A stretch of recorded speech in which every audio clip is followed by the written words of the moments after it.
Judging by the comments in the video from Monday, a bunch of people are not expecting anything good from the Celtics in the upcoming season. A lot of talk about it being a playing team. I know that ESPN have predicted the Celtics to finish fifth in the East first season since Brad Stevens' last season on the sidelines, where they're going to projectedly finish under 50 wins. I'm not on board with that. I think this team coming in is a better team than the one that finished last season. However, there are some question marks. So we're going to jump in. Are the Celtics a playing team this year? I'm your Bladen Taylor. This is my homie Mike Weber. Mike, are the Celtics a playing team? I mean, an argument could be made that that answer is predicated more on the East being stronger than necessarily the roster not being as great or the team not performing as great. History shows as the last couple of years that it almost looks like the conferences that are loaded, there are a couple teams that won 48 games, 46 games that were playing teams, 7, 8, 9 seeds. So let's say that ESPN's correct. They're predicting 48 wins, I think, and that's a 5th seed. Historically speaking, 48 wins can make you a 7, 8, or 9.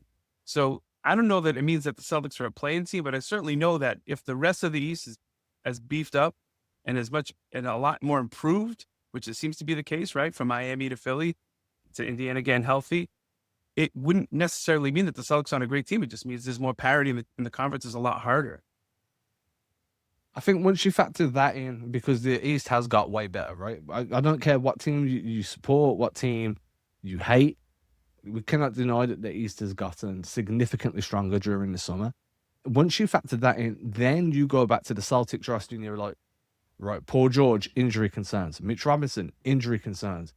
Jason Tatum, is he going to be on minutes restrictions? Is he going to be sitting out second nights or first nights of back-to-backs? Is there an injury concern there with the load-bearing leg? Not the one he injured the Achilles on, but the opposite leg. When the opposite leg was the leg he had issues with where he sat out Game 7. Are there concerns there? Does Derrick White get back his shooting that he didn't have last season? Does Peyton Pritchard take another step? With all the questions going on, and I know we're saying like it's not completely on how good or bad the Celtics are. A lot will depend on how good or bad the East is and how healthy the top tier teams in the East stay. There's also a lot going on within the Celtics roster that you can kind of look at and be like, I understand why some people are very skeptical about the way this team's going to be in the upcoming season.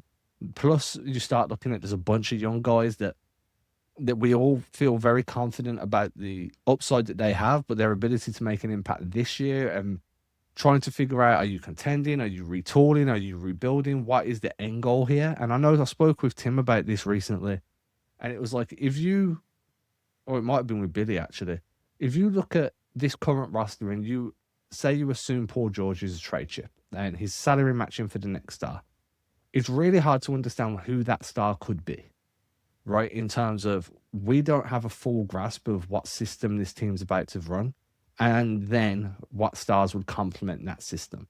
I feel like there's slight tweaks got made last year, and I feel like we're going to see a bigger change this year. And then the question becomes, is that system viable in an East that's going to be as deep as it is? Our team's going to figure them out. What counters will Joe Mazzulla have? Are there questions surrounding Joe Mazzulla as head coach now? I don't think there should be, but I know a lot of people had some questions after that first round exit. What I'm getting at is, yes, the East and the strength and depth of the East is going to play a role, but I think that there's a bunch of questions about the Celtics which are fair. And, you know, me being excited about this team and me feeling like they're going to be successful doesn't necessarily correlate to the way everybody else is feeling right now. Yeah, we're obviously a lot more connected or a lot more invested in what's going on in Boston, specifically with the Celtics, right? Maybe somebody in the national media is not going to get as fired up as we might be with, say, Hugo, right? Somebody's from afar who's covering the Hawks, the Knicks, whatever. They might be going, oh, the Celtics got Mitchell Robinson, big whoop, they lost Jaylen Brown. I think that the Jaylen Brown hold, I think we understand he's an incredible player, and a lot of us have an emotional attachment to what's happened. But when you look at it holistically further back, you understand that it's about the sum of the entire team. And maybe people aren't getting excited about Hugo or Baylor or to see even what maybe some of the rookies can contribute to. But I think you look at the Celtics, and we've talked about this. I think a lot of people, their perspective is three-point shooting. They don't understand that we double down on that possession maximization thing where we're going to be an even better rebounding team this year, right? We got Mitchell Robinson instead of getting the switchable big shooter, right? The Al Horford, John Collins types of the world, right? But for me, I'll throw this out there too. We won 56 games last year, right? Second in the conference. And I ask anybody, when you looked at the Celtics' performance in the playoffs, did that feel like the second best team in the Eastern Conference, or at some points the third best record in the NBA at certain points of the year, right? And so, does it matter? Not. I don't think they're a playing team. I don't, but I do understand that the line of delineation, we're talking 3 to 5 wins, changes a lot. And when you're talking about balancing the roster with guys who are going to require load management, people with injury histories, it's hard for other people perhaps to be invested in the idea that Baylor Scheinman's going to make a jump, Peyton Pritchard can make another jump, right? Mitchell Robinson maybe even unlocks a little bit of other things offensively he hasn't done in New York. Who knows? Kata could take a bigger jump. It was Kata's first full year as a player in the NBA. So who's to say that that's not going to make a jump? But I do think that it's reasonable to think that the record is less important than how the team is playing come April. And that's what I'm kind of invested in is when they started the season last year, I believe we were at 500 at best early on. And then it kind of took off after like 13 games. I'd like to see the team obviously come out strong because we've talked about the schedule being favorable early. But then that point, is it the month of November or February that we talked about being like that like gauntlet February is that's around? brutal. Right. So that's what I'm interested in seeing is what does that team look like in February, right? Right before the All-Star break and right after, if I'm not mistaken, right? Yeah, It's right leading around into there. the All-Star break. Yeah. What does it look like? Is it a team that Brad thinks, hey, maybe I got some movement to make this team contend for a championship? Or is it kind of like last year? Let's see where the cards fall. But to me, I think it's more about performance and what your eyes see than whether or not it's 48 to 50. 48 to 50 doesn't mean a lot to me personally. I want to see how the team plays when it matters most. I just want to first things first. I just want to do a little bit of correction there. So I know what you were saying. It was Cater's first season as a starter in the NBA. As a starter, Yeah, with that was real his minutes. fifth season in the NBA With real overall. minutes, yeah. And it was his second season of playing more than 60 games because he played 62 for the Celtics the year before, but like almost all of them off the bench. I think he started 6 of them. But I understood what you were saying. I was just obviously no. Thanks for clarifying. I just matters. As for the win ratio, the win rate, when we did our reaction when the schedule dropped, right, and towards the end of the episode, we all went through and we read out, we kind of tallied up every game, and we kind of figured out what our wins would be for the Celtics. I had them at 50. I think you had 51, or Tim had 51, and then whichever one of you didn't had 52. Realistically, that's barely a swing factor. That's 4 games between what ESPN are predicting and what the most optimistic. That's the word. Optimistic fan was of the 3 of us had. A 4-game swing is not huge, but it can be, especially in the East that might be loaded, where wins really move you up or down the seeding. It can change things. Now, obviously, if you're the Celtics and you're coming in with Jason Tatum, the aim is to go as far and as deep into the postseason as physically possible. Joe Mazzulla will probably not believe that this team is only capable of making the play. He'll probably not believe this team is only capable of the first round. So he's a winner, and he comes in with the mentality to get better and win. So when I'm looking at this, I'm like, I don't really care where the seeding is, but for the Celtics, if they truly feel like they can go on a run in the postseason, they're going to want home court advantage, and that changes things. And then we have to get down to, well, let's say they're the 3rd seed, the 4th seed, the 3rd seed. They're in that region, and we've got 5 games left, but you want to keep Paul George healthy for the playoffs. You want to keep Mitch healthy. You want to keep JT healthy. Do you push to cement that seed, or do you sit dudes at the risk of sliding down to 5, 6, maybe even into 7 to keep your best players healthy because you know that there's injury concerns around the 3 of them? And I think that's a fair discussion to have as we get into the season. It's kind of pointless now, but the injury concerns and the way that multiple guys on the team are going to need to have their minutes managed, that's definitely a reason I can understand why people are looking at this team and being like, man, I'm not excited about this at all. I get it. It's hard for anyone who's not maybe optimistic or a believer in the development program that I think that's the real excitement part for me is like, I've said it before, I'll say it again. Like, I'm excited that the Celtics turned into a program that develops talent, not just acquires talent. And I think, I think to see what the Wings are going to do coming into this next year is going to make a big difference. I think that you could argue that those load management games unlocks development opportunities for others as well. So I think the opportunity will be there.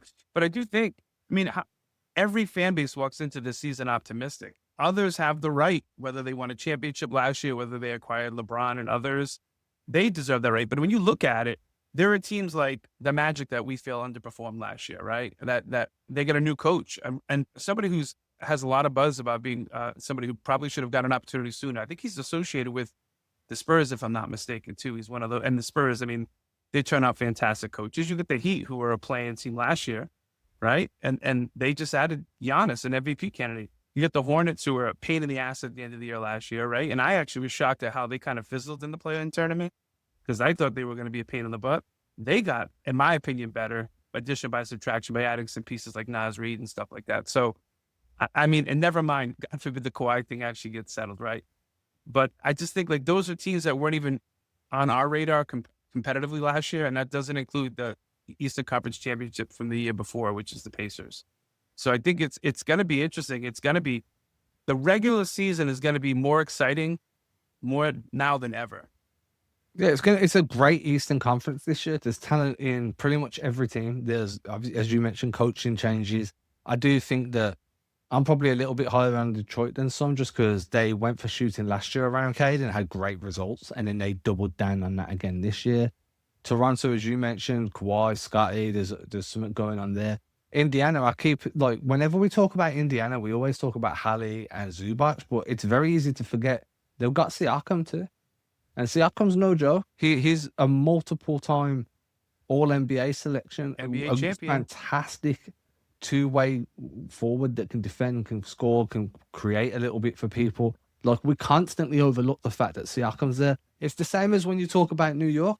We talk about New York and it's always Brunson and Towns, but Anunoby had arguably the best season of his career last year during, like, especially in the regular season. He was just locked down night after night, and just because these names aren't always the sexy names on a team, on a roster, that we overlook how important these dudes are. And I think that that's kind of an issue for the Celtics right now, because when you're looking at the other teams where their third star, or I mean, I'd class Anunoby as Nick's third star over someone like Josh Hart or Miles Bridges. Mikal Bridges. I think Josh Hart is more impactful in terms of like leadership, but Anunoby's the better player. When you look over at Boston right now, their third star in Derrick White is coming into the season with a ton of question marks. Now, I'm a big Derrick White guy. I think he's going to get it back. I think the spacing is going to be better for him. His shots are going to come in the ways that they used to before last season. Playmaking load will reduce. He'll be able to focus more on coming off flares, coming off pin downs, doing all of his good stuff there. And that'll allow him to be more effective. But right now, if you're a Celtics fan that's a little bit skeptical of the moves that have been made, Derrick White is a scapegoat, and other teams aren't worried about their third guy right now because they've all been solid. So it got me thinking, because on the last video, there was a few people that commented like, this is a playing team, the roster is shit, Justin Tatum's right, he's just speaking what we're all thinking. And again, we disagreed with Justin Tatum. We postulated ways that what his comments could have been a way of motivating everybody around him. But it was very clear that we were part of the minority that thought that, and the majority aren't looking forward to the season, at least in the handful. Again, we're just kind of picking comments from what we got.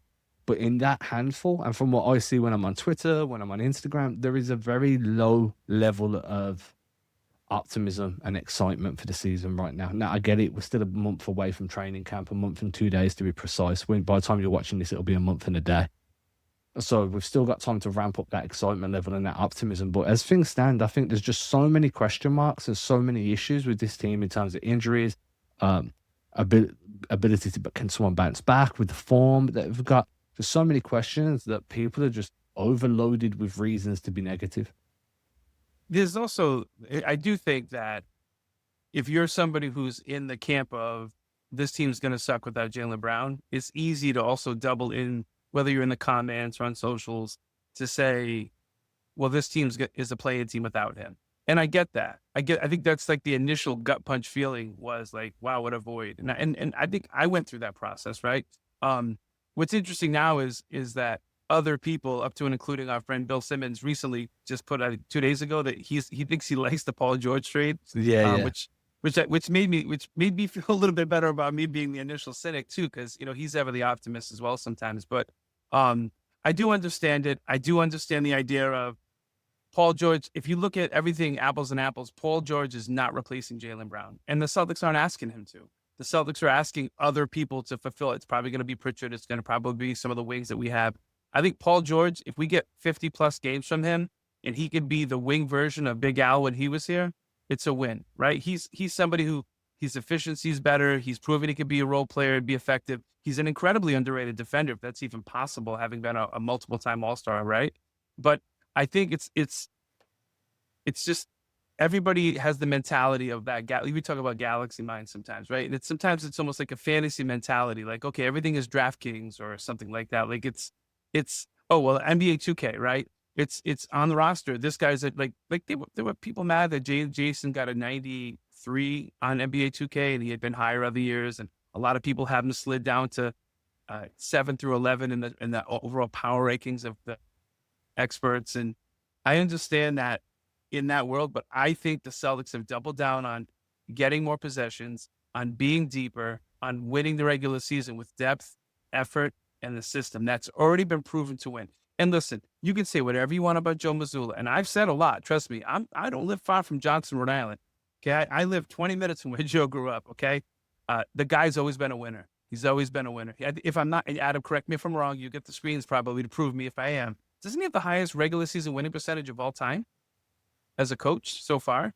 I'd have to double check that. Pretty I think damn close. It's up Him there. and Phil Jackson, I'm maybe? not going to say it's the best, but it's top definitely three. up there. It's up there. It's impressive. But at the same time, he's had nothing but great teams. And I think that last year was an overachievement from the coaching staff. I think they really got a team that wasn't meant to be that good to be great. And this is going to test him even more. And I've said this before. I don't know if I've said it with you on the show, so I'll repeat myself. At the moment, Mazzulla has proven he can be a player's coach. And now, if you need to get into that next tier, I did word it kind of poorly. It's like you can be one or the other, but if you're both, then you're in that top tier of coaching. Yeah. You're either a player's coach or a development coach. Can you be both? And I think that Mazzulla's proven he can be the player's coach and win with a great team. And now he's showing signs that he can develop guys.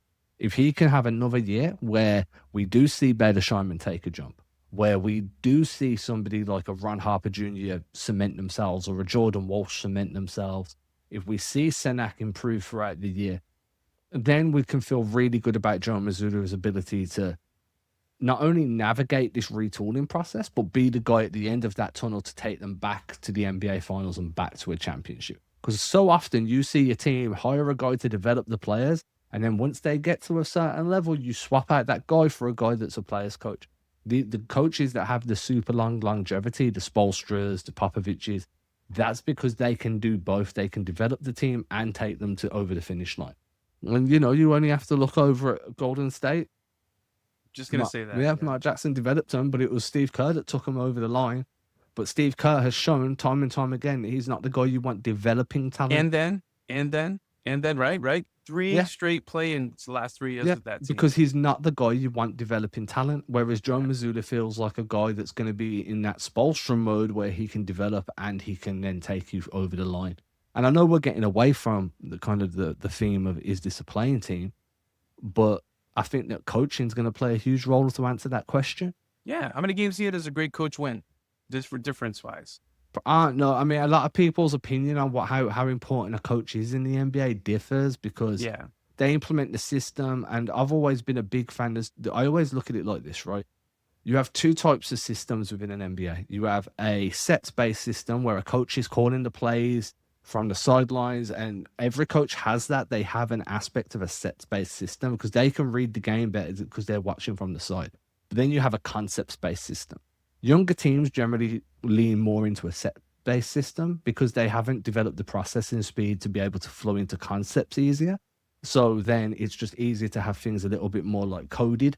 Once you get to a certain level, you implement a concept-based system, which is, it's like a massive flow chart, a mind map. Oh, if they head you to the right foot off a screen, and then we want the guy on the weak side flaring off a pin down because now as you come off that screen, you've got the angle to kick it. And everything becomes read and react. I think that Mazzulla's found a way to pair that together. We see him Yeah. calling players on the sidelines. We see him talking about knowing how to generate good shots, and the process that comes from that is more of a concept base. So where I'm coming from with this is, in terms of the way the Celtics are going to play next year, I think that with the young guys and the older guys that they've got right now, we're going to see a hybrid system where he's calling sets, but there's also a lot of concept actions there.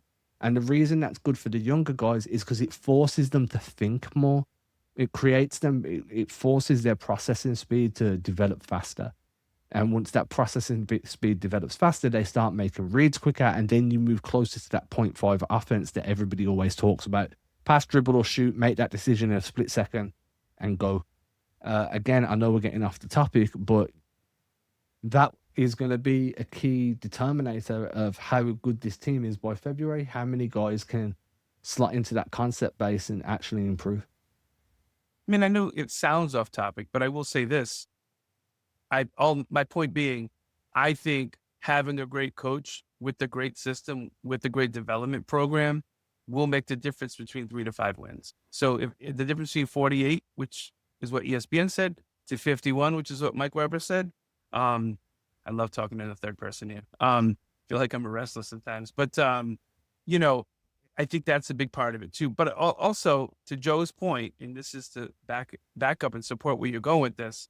He has always said that he doesn't think it's coach of the year. It should be coaching team of the year, right? The whole from beginning. Yeah, it's the coaching staff. It's all of them. And I think that the Celtics have that. So let us be a plucky underdog. I love that version of the Celtics, the one that's supposed to be a play-in team. I love that version way back when I was a kid growing up. You know, I like to see the Celtics as underdogs. I'm cool with that angle, but I also believe in this team. And I think it's more about the curve of development and being in the right position when it's time to. But we do need home court. I don't want to be a 5th to 10th seed, to be honest with you. I'd like to stay in the first 4. And like, just to add on, because I kind of went a little bit off topic when I was talking about like sets versus concepts. The reason I was doing that was just like how much coaching, how many games does coaching win. And what I was trying to get at was, when you're a guy like Mazzulla that blends concepts and sets, it's really hard to be like, well, his coaching won that game versus the system won that game. You know, you've got games where players win, where Tatum takes over. Brown was taking over last season, and sure, it'll be George. You have games that players win. You have games that teams win. And then sometimes you have a game where the system won. And like, you can talk about games where the Celtics come out and shoot 60% from deep for the first half, and they're just up by a bunch. That's the system winning the game, because the shots were falling based on the way they generate their looks. So I think it's really hard to say sometimes how a certain coach wins games. Like, if you look at the Heat, how many playoff game wins is Eric Spoelstra like directly responsible for? A bunch. But then how many was Jimmy Butler directly responsible for in that run to the finals? So I do think it's really... How many was Grant Williams responsible for? What I'm getting at is, I think it's a really good question to ask, but it's a really nuanced question to answer. Do you know what I mean? So maybe Mazzulla's capable of swinging 4 games for the Celtics. Maybe he's responsible for 20 wins a year, depending on how you want to view things and the way you want to kind of quantify what we're talking about, what impact he must make in order for him to generate that win into his column, right? So that was kind of where I was getting at, but I went on a weird tangent, so I do apologize. No, but I do think that, let's put it this way, continuity benefits the Celtics. There are certainly some changes. Obviously, Jalen not being there is part of a change, but the system and the development program and the head of the snake doesn't change. And now you look at all the teams, and I guess my analogy for our gamer fans would be, sure, you've got a bunch of 90s in your starting 5 lineup, but you're using the remote control, you're not good at it. So you're still going to get beat. So maybe the Celtics don't have 5 90-something players, super players, right? But I think 1 through 15, or 1 through 14, because we have an open roster spot. 1 through 14, I think that there's a lot of talent. And I think the guy at the helm with that remote control seems to push all the right buttons. That's kind of my point. Yeah, and I think that that's completely fair. I think that when you look at the way Mazzulla likes to get inside these guys' heads, and when you look at the way that the team has responded for him over the last couple of years, then there's no argument that, if we're keeping with the gamer analogy, he understands how to use the pro stick, right? Because if we're staying on 2K, some people, and I was like this until a few years ago, I was always just a A, A for pass, X for whatever. Yeah. I never really to the pro stick too much, Mm-hmm. and now I'm all pro stick, and I feel like my rhythm shooting's better on the game. I'm creating better space, blah blah. Anyway, we're getting on a tangent again. My point being is he's just been an elite gamer from day. Yeah. Going back though, I do think that our predictions were quite fair when I went 50, one of you or Tim went 51, the other went 52. Mm-hmm. I think that's realistic. But because of the strength of the East, I think it can swing. It could be 42 wins because the East is just like, it could be as high as 55. There's such a variance when the East is this strong, especially when we want to be negative about this team, but at the same time, we're coming off a year where they overachieved throughout the regular season. Now, we can talk about the way everything fell apart in the playoffs and whether we need to worry about that again. But coming into the regular season, it's really hard to be down on a team that just overperformed by such a large degree. So I'm going to stick with the fact that I do not think they're going to be a playing team. I do not think they're going to be a top 3 seed either, though. It's going to be somewhere in that middle. But I'd like to say they're going to be a top 3 team. That would make me happy. Yeah, I think they make 50. I think it's going to be a uphill battle early on. And once again, like, the Sixers got to get developed for LeBron's system. Raptors maybe have Kawhi. A lot of these teams don't have the continuity, the program, and the taskmaster, which Joe Mazzulla. And I think somewhere between 48 and 52 lies probably the truth. But it's not a play-in team. Unless, look what happens to the Sixers if Embiid and LeBron are out. Are they... Then it's Jaylen Brown with a couple guards. It's just the point is Maxey and Edgecombe. The point is that depth matters too. But this is what is that saying? Ifs and buts or nuts or something like that. I don't know. All I know is if some buts were coconuts, is that it? Yeah, something like that. Yeah. And we don't know. And that's the fun part about speculating. But I'm interested in seeing the people who doubt the team, say that they're a playing team. I want to hear their justification for that. Other than somebody tell me something other than Jaylen Brown's not there. I'd like to hear that argument. And look, I want to piss a bunch of people off, and I've said this a lot in a lot of comments, in a lot of responses. I think the Celtics are better without Jaylen Brown. Period. Point blank. Period. In my and you've opinion, been consistent with that. To be honest, I hope everybody knows that this is a consistent theme. I'm the one who have to be convinced that there's some statistical point stuff. Blank. Period. You can debate a wall. That's my stance on it. I've watched every game that Jaylen Brown's played throughout his career twice. Yeah. I've watched every game at least 2 times, and I am very confident. And look, when I say better, don't be coming in and being like, well, they finished 4th this year and they finished 2nd last year, so they weren't better, were they? Well, the East was different, except nuance in this. But I am point blank period in belief that I think that the team will be better without Jaylen Brown. Just in terms of the way it moves, the way that Jason Tatum's more empowered. I'm not saying Jaylen Brown's a bad player. I'm not even saying that his time with Boston didn't go well, because I'm not an idiot. It did. But I just feel like it ran its course, and I feel like knowing it ran its course and understanding that Brown wanted certain things that Boston wasn't really going to give him, and obviously he's not getting that in Philly either, but it's not like he opted to go to Philly. He got sent to Philly. It's different. What I do think is that the Celtics will be a more cohesive unit next season, and they will play more within Mazzulla's system. I just felt like Brown, as good of a player as he is, didn't fit Mazzulla's system and what they needed from that system, from his position as the second star. And I've said this in comments, I've said this everywhere. And, some people think I'm just being harsh to Jaylen Brown. I'm not. I want him to do well. No, do you know, I would want him to do well if he wasn't with the Sixers. He's the up right now. Fair. Do you know what I mean? Yeah. So that is what it is. I think this team's going to be solid. Is it going to be fantastic? Is it going to be one of the better teams in the East? We'll find out. But for right now, I do not see it as a playing team. Not when we're in the same conference that Chicago's in. That, I'm not sure Miami are going to be anything more than a playing team. The Wizards are there. The Brooklyn, Hornets. Brooklyn. Yeah. I mean, there's some teams there that are going to prop you up. Do you know what I mean? And then, obviously, we can talk about some of the better teams. Like, is Toronto really going to be anything more than a playing team, knowing that even if they get Kawhi might play 4 games because he's barely healthy. You know what I mean? So, and that's the same argument we've got with Paul George. The difference is when Paul George isn't there, Jason Tatum's still on the floor. When Kawhi's not there, you're back to the same team that struggled last year.